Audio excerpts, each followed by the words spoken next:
Let's go.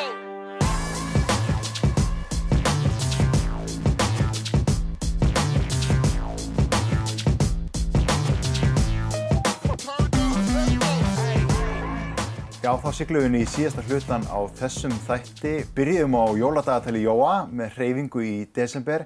Núna hann komin til mín hann Davíð hjá Heilsuþjálfun og við ætlum að fara yfir desember, Davíð. Velkomin. Takk fyrir það. Nú þessi mánuður af, gómsæti og steikum og, hreyfingarleysi kannski að gangi í garð. Hvernig var að takast á við þetta? Þetta náttúrulega ekki mánuður, þetta eru 7 vikur. Já. Við byrjum náttúrulega, að byrja að skreita í október í öllu búðum og mandarínunar og jólakonfektir byrjar að koma náttúrulega bara í október, sko. Þannig að, freistingarnar byrja fyrr, en svo bara spurning hvernig við tæklum þetta, sko. Hvenær við förum að leyfa okkur og þetta er náttúrulega þetta verður alltaf lengra og lengra tímabil, sko. Þannig að það verður erfiðara að kljást við allar þessar, kræsingar sem eru í boði. Og þetta er alveg rétt, ég viðurkenni það nú alveg að maður farin að stelast í konfektmólana áður en desember byrjaði, en þetta skiptir máli. Maður hefur enda minni tíma, maður er að koma sér milli búðana og minni tími, en þetta þarf samt ekki langan tíma til þess að halda hreyfingunni við. Nei, sko, það sem að við þurfum að hafa hugfast hvort sem það er í jólaausunni eða páskaausunni eða sumarfrínu, það er að þessi séu alltaf inni. Við þurfum alltaf að hreyfa okkur. Heilsan fer ekkert í sumarfrí eða jólafrí. Við þurfum alltaf að hreyfa okkur. Og við þurfum alltaf að borða þessa föstu máltíðar sem er morgunmatur, hádegismatur, millimáltíð og kvöldmatur. Og leiðum við frá að detta út úr þeirri rútínu, þá fer bara boltinn að rúlla meira og meira. Þannig að þetta er bara svona eins og með bankareikning hjá okkur. Það er ákveðið sem á getur tekið út og alveg eins og í heilsunni hjá þér. Og við þurfum að leggja inn líka. Og við erum ofta að taka út alveg fullu í 7 vikur út úr heilsunni. Það er stress og það er oft minni svefn og það er verið að fá sér meira áfengi og vera að fá sér óhollari mat. Ég er ekkert að segja að við höfum ekki njóta, en við erum að finna eitthvað bil þar sem við getum verið á. Og svo bara komið í janúar þá á þetta að fara á viku, sko, sem að gerist ekki. Nei. Þannig að þetta verður svona bolti sem rúllar endalaust. Ef við ætlum að taka þetta bara svona einhverja túra manneskjur endalaust og staðinn fyrir að ég er með fólk sem búin að vera hjá mér sem er í 10 ár og þeir eru alltaf að hreyfa sig og svo veit ég það bara að svo kannski verða þær aðeins þyngri í janúar þessir aðilar öllítið þegar ég fer að vigta og mæla og svona en þeir eru svona fljótir að ná þetta verður svona bolti sem er í lagi. Við getum alveg leyft okkur, en þetta er svona spurning að vera samt ekki að stefna heilsunni í einhverja hættu, sko. Akkurat, en í þessum bransa, þessum líkamsræktarbransa, að árskortasalan, hún fer náttúrulega upp úr öllu valdi þarna í janúar þegar menn ætla að reyna að ná þessu af sér strax. Jú. Er ekki vit í að reyna að byrja dálítið fyrr? Klárlega, ég meina byrja í nóvember síðasta lagi. En sko byrja, þetta er bara, þetta er eitthvað sem þú þarft alltaf að gera. Já. Við þurfum alltaf að hreyfa okkur. Og hálftíma á dag er bara lágmark. Stundum tekur þú kannski klukkutíma á mánudegi og þú tekur ekkert á þriðjudegi. Það er allt í lagi. En hálftíma á dag, það er búið að sýna sér, rannsókn búið að sýna fram á það er þess að við þurfum að hreyfa okkur fyrir utan vinnu. Og þá er ég að tala ég er ekkert að tala um líkamsrækt, ég er að tala um að fara, það er alveg líkamsrækt að fara út að ganga. Og hjóla eða synda. Það er hægt að gera svo margt og það er hægt að fara út og móka snjó í hálftíma. Þannig að við þurfum bara að hreyfa okkur fyrir utan vinnu í hálftíma á dag. Segðu mér aðeins, í Heilsuþjálfun, hvað er svona helsta döfinni þar núna? Sko núna náttúrulega, við erum alltaf með þessa Heilsuþjálfun Plus tíma hjá okkur sem eru 6 á morgnana, erum að byrja með 8 núna, 12, 5, það er einhverjum tíma 4 og svo 6 á kvöldin líka. Svo erum við á laugardögum og sunnudögum. Og það eru svona blandar hópatímar og samt, við erum að tala 15-20 manns cirka í hverjum tíma.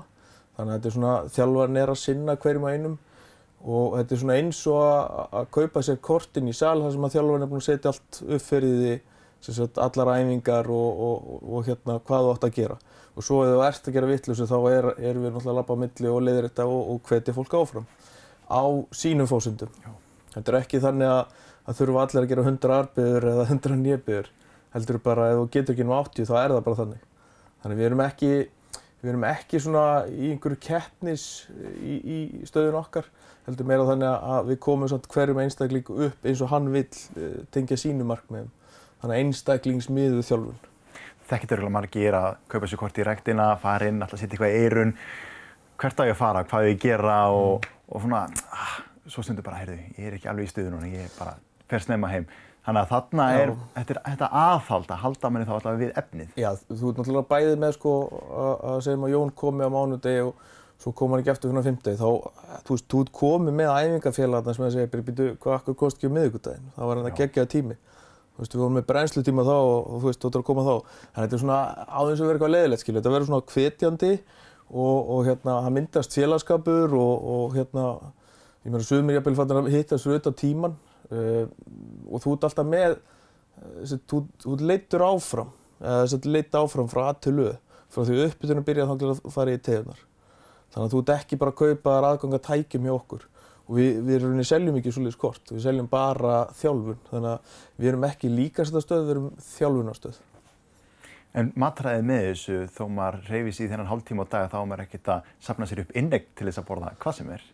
Nei, ég meina, þú veist, ef þú myndir fara á sem bara þrekhjól, eins og við köllum vindhjólin sem er rosa vinsæl og segjum myndir taka hálftíma og þú myndir kannski ná á hálftíma, þú veist, 200, 300, já, upp undir 400 kaloríur og það er svona svipað bara eitt mastykki, sko.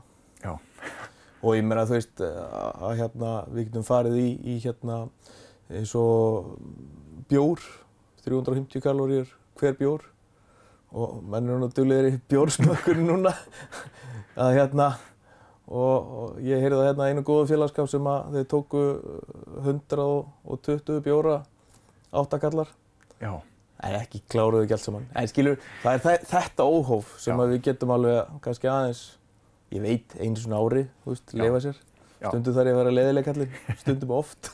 En spurningum að velja sér það sem er að leyfa sér betur og leyfa sér þá bara njóta þess, en vera ekki að leyfa sér alltaf. Já. Ég meina ef við leyfum okkur alltaf, þá erum við náttúrulega bara komin í slæmmál.